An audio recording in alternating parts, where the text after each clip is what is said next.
ओम नमो नारायण। सारे देवी देवताओं की जय। आज हम बात करेंगे नाइटफॉल के ऊपर। आज इस जनरेशन में ये बहुत बड़ी समस्या हर कोई नौजवान फेस कर रहा है। यहाँ तक कि शादीशुदा लोग भी इस समस्या से जूझ रहे हैं। लेकिन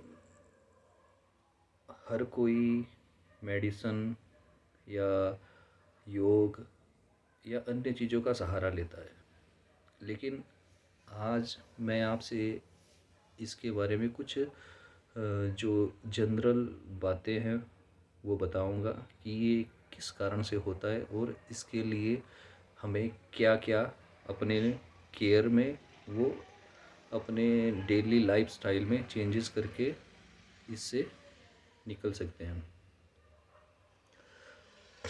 सबसे पहले नाइटफॉल, जिसे स्वप्न दोष भी कहते हैं, ये मलिन विचारों की वजह से और शरीर में गर्मी की वजह से होता है।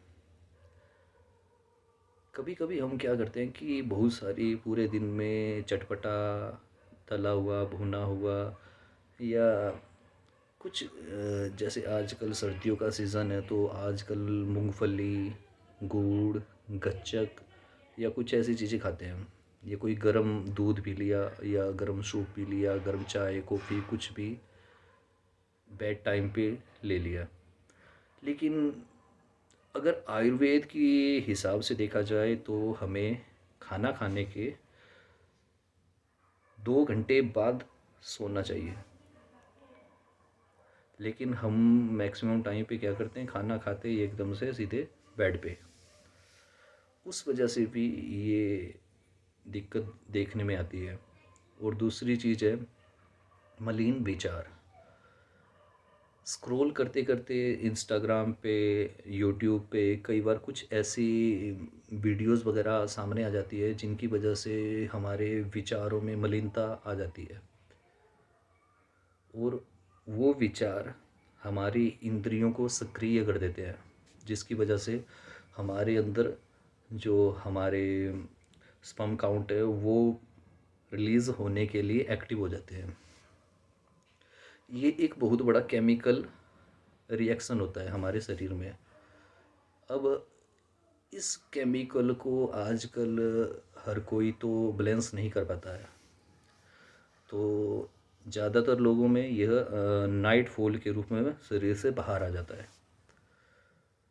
अब इस बीमारी से हर कोई अलग अलग प्रकार की दवाइयाँ भी खाते हैं, योग भी करते हैं, एक्सरसाइज करते हैं। लेकिन सबसे सिंपल चीज़ इस चीज़ से बचने के लिए ये है कि खाना खाने के बाद 2 घंटे के बाद सोएं और पूरे अपने दिन वाले शेड्यूल में कभी भी टॉयलेट को ना रोकें। ज़्यादा देर हम जब पेशाब को रोकते हैं तो उस वजह से भी ये बीमारी हमारे शरीर में बढ़ती है। और अपने खान पान में बहुत कम, मतलब संतुलित आहार, जो एक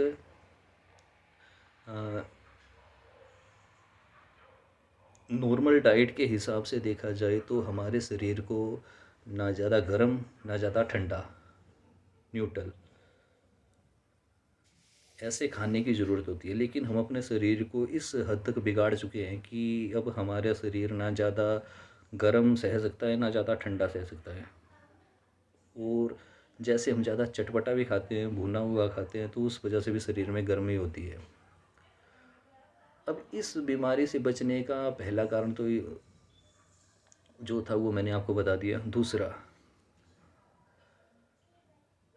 स्पिरिचुअलिटी के हिसाब से अगर ये देखा जाए तो जो हमारे मलिन पित्र हमारी पीढ़ियों में रहे होते हैं, अगर वो मलिन अवस्था में है तो वो हमारे को ये बीमारी दिखाते हैं। साधारण भाषा में बोले तो ये जैसे कि हम नॉर्मल विकार लाने के लिए हमारा शरीर, हमारा दिमाग सक्रिय नहीं है, लेकिन मलिन जो हमारे पित्र है वो हमारे डीएनए से अटैचड है। जब उनमें मलिनता है तो वो हमारे में नेचुरली ये ऐसे विचार आएंगे ही आएंगे। तो हमें अपने डेली रिचुअलों के हिसाब से अपने मलिन पितरों की मुक्ति के लिए और उनकी मलिनता को साफ करने के लिए भगवान से प्रार्थना करनी चाहिए। और उनके लिए जो भी दान वगैरह है या जो कुछ भी जीव जंतु की सेवा में जो कुछ भी चीज़ें, जैसे चींटियों के लिए, गाय के लिए, भूखे इंसानों के लिए, मतलब अपने पितरों के लिए चैरिटी करनी है। और सबसे मेन चीज़ इस बीमारी से बचने के लिए ये अध्यात्म के हिसाब से एक मेरे गुरु द्वारा दिया गया एक उपाय है। जिसे भी ये बीमारी होती है वो शीतला माता के मंदिर में जाकर दूध, पानी और शक्कर, चीनी, इन 3 चीज़ों का दान करें। और धीरे धीरे आप देखोगे कि आप स्टेप बाय स्टेप इस बीमारी से काफ़ी हद तक अपने आप को दूर पाओगे। धन्यवाद।